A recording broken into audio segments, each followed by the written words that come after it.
Hi everyone, welcome to another of my talks on topics important to me, like leadership, strategy, technology and music.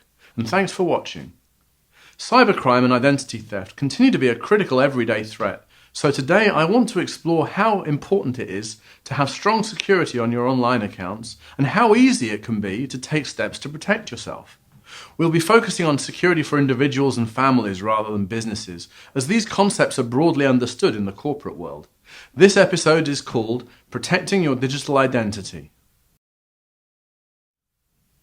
If you're anything like me, you probably started out using the same passwords for any accounts you created online, so you wouldn't have to remember lots of passwords.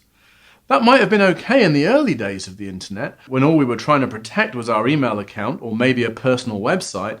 But as our lives have become increasingly digital, we need to protect things like our money, our health information, and even our ability to vote. Things so important and so sensitive that we just can't use our old methods to protect them anymore. We truly live in a digital age.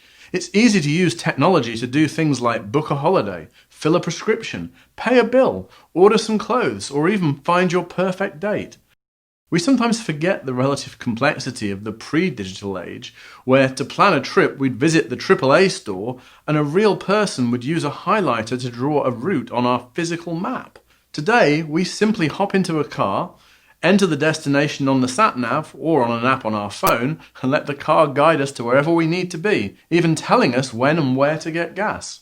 We often take this convenience and flexibility for granted, but unfortunately, as the value and sensitivity of our digital footprint has increased over the years, the way we protect it has simply not kept pace.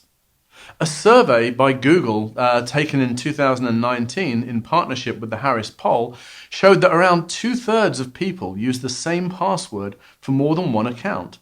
Even worse, nearly a quarter of people have used simple passwords like password, welcome, admin, 123456, and nearly 60% of adults included the name of a pet, a child, a spouse, or even their birthday as a password.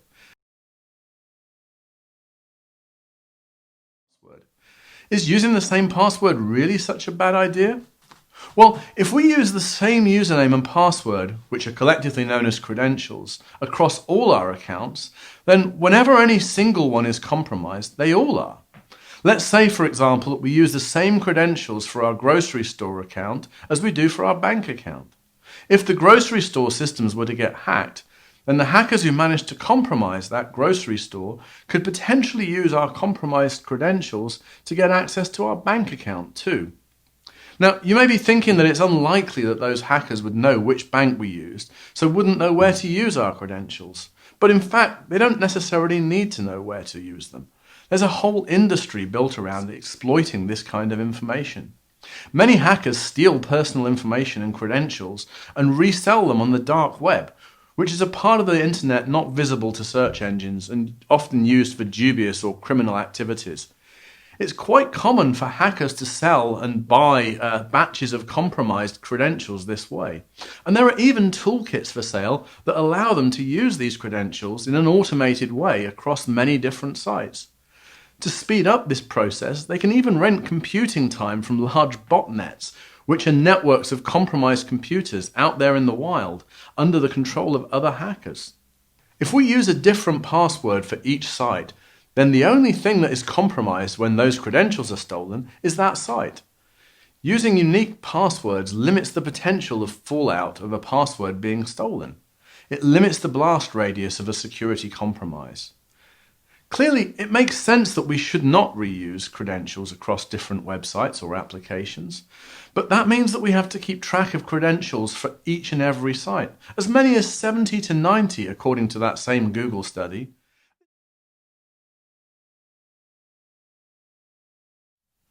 Trying to remember a myriad of passwords, especially ones that are rarely used, is a huge challenge. Many of us deal with this by keeping them simple and writing them down somewhere safe for fear of forgetting them. Unfortunately, this leaves them vulnerable to physical theft instead, where burglars could potentially get our credentials as well as our home contents when they break in. A better solution for keeping track of these credentials is to use a password manager. The password manager is software that allows us to store our credentials for all the applications and websites we use safely and securely. The best password managers offer a range of features like password generators, family sharing, and site breach alerts. This sounds like a fairly simple solution, right? Well, that same study by Google and the Harris poll I mentioned earlier shows that only around 15% of people use a password manager to manage their passwords. Now, my theory here is that many less technical users are simply unaware of the kinds of tools that are available for this, but it could also be a resistance or a lack of trust of the password manager providers.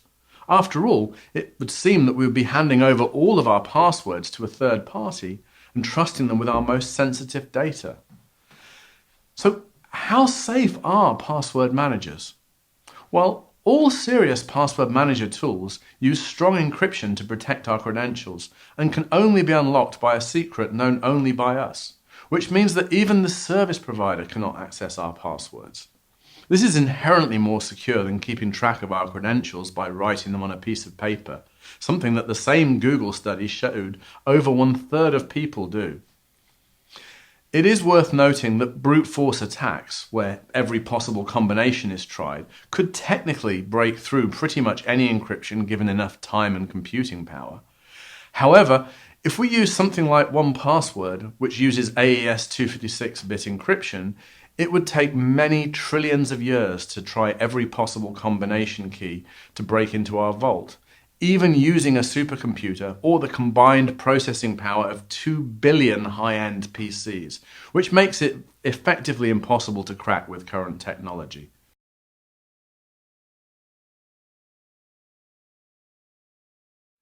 So, what password manager should I use? Well, 1Password is my personal favourite, but Keeper is a fairly robust product, and LastPass is free, though a little basic in my opinion. Personally, I like 1Password because it has great browser plugins, which make it easy to save and enter usernames and passwords on all devices. I also like the fact that it holds different types of information like login details, credit cards, driver's licenses, social security numbers, passport information, and even free-form text. There's a family option where each person has their own private vault and the option of using shared vaults. And I like the fact that it lets me know where I've used the same password or where passwords have been exposed in a hacked password database. There are also basic password managers built into things like Google Chrome, Apple devices like Keychain, and Microsoft Credential Manager. But these tend to be limited to specific ecosystems and extremely limited in their capabilities. If you want a good independent review of some of the more popular password managers, you can find a link to a 2020 PC Magazine review in the description section of this episode. Unfortunately, although using a password manager is a great start, it isn't going to be enough to really protect our identity. There are several other things that we must do to really have a strong digital identity. First of all, always use a strong password. This is really important. As I mentioned earlier, people typically use passwords that are easily guessable or hackable, such as names of pets, friends, relatives, or a hobby, sometimes tacking on a number as well. The problem is that real words are very easy to crack using brute force techniques. A strong password is one that has a minimum length of something like 12 characters and a combination of upper and lowercase letters, numbers, and special characters. This is important because the longer we make our passwords and the more types of character we use in our password, the more complicated it is for the hacker to work through all the possible combinations. Next thing is we need to replace all of our passwords. We need to go through all our current weak passwords and replace each of them with unique strong passwords, ideally ones that have been generated by a password manager. This can take a while, so we should start with the most valuable and sensitive ones. This will ensure that we have no weak spots in our existing accounts and are not using shared passwords. It has the added benefit that if any of our passwords have already been compromised, they won't be any use anymore. Use common identity providers like Google, Facebook, and Apple where possible. You've probably noticed that many sites now ask you if you'd like to sign in with a well-known identity provider like Google, Facebook, LinkedIn, or Apple, and there are many others out there that are reputable. This can be a particularly good idea because it means that instead of creating credentials for each site we use, we're actually relying on identity providers to validate that we are who we say we are and then pass that on to the site that we're trying to log into. And our password is therefore never sent to or stored at those other websites. This is quite different from a situation where we're using the same password in multiple accounts, where anyone getting access to that one password would then also be able to use that same password across all the other accounts. Also, many people are concerned about how their login data might be used by these identity providers, or simply don't trust companies like Google and Facebook to protect their data. Because these particular accounts are going to provide access to multiple sites, there are still more things that we need to do to properly protect them. Use multi-factor authentication for your most valuable accounts. Multi-factor authentication is basically a more secure way of proving that we are who we say we are by requiring us to provide more than one type or factor of proof. These types of proof that can be used typically fall into one of these three buckets. Something that you know, which is usually something like a password or a PIN. Something that you have, as an example, a phone line, a hardware or software-based security token, a USB device or a near-field device, and something that you are. These are usually biometric identifiers such as fingerprints or facial structures or iris pattern. Requiring the use of two of these proofs of identity, known as two-factor authentication, or 2FA for short, significantly reduces the risk of someone impersonating us. As an example, if we lost our physical security token, someone else might find it, but they wouldn't be able to use it without knowing our password or having our fingerprint or other biometric. Most people have been using two-factor authentication for much of their lives without realizing it. For example, each time we use an ATM, we're presenting something that we have, the card, and something that we know, our PIN.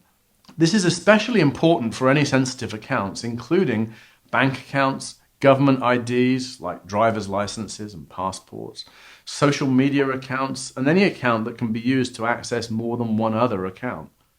There are several approaches we can use to achieve this objective, but in my opinion, software-based tokens have the best balance of security and ease of use compared to physical devices or phone or SMS-based validation. There are several free tools we can use to store software tokens, including Microsoft Authenticator and Google Authenticator, which are both apps that can be installed on a smartphone. Some password managers also offer the ability to store software tokens along with our credentials. Use a password manager to store your MFA tokens. Because we're using MFA for our more sensitive accounts, we now need to manage a number of software tokens, one for each account, as well as our credentials. This can get quite complicated and is one place where some of the better password managers really help by managing the soft token for each of these accounts. By having credentials and tokens stored in the same place, we can have a simplified logon experience with only one place to go to get these details. As an example of this, 1Password manages tokens in the same way that Microsoft and Google authenticators do, but it has the benefit of keeping them in the same record as the username and password, and it even helps with entering the code if you're using the browser plugins. This means that we can potentially have access to our tokens and credentials on our mobile devices and on our computers, or even on our home and work computers at the same time. Protect your password manager account with separate MFA. Because our credentials and soft tokens are now in one place, it's critical to protect them securely using MFA. Without this, we effectively bypass the benefits of having MFA on our sensitive accounts, because someone could access our token and credentials using only the credentials needed to access our password manager. While this may seem overly complicated, it's actually fairly easy to do, and it doesn't mean that we need to use MFA each time we use our password manager. Instead, MFA is typically used to confirm our rights to access the password store when we install the password manager on a new device. For MFA for the password manager, I would recommend one of the following. Either a soft token stored on something like Microsoft or Google Authenticator, a physical device like the YubiKey, or less secure but more convenient, configuring our password manager to use one-time passwords sent to our phone as text messages.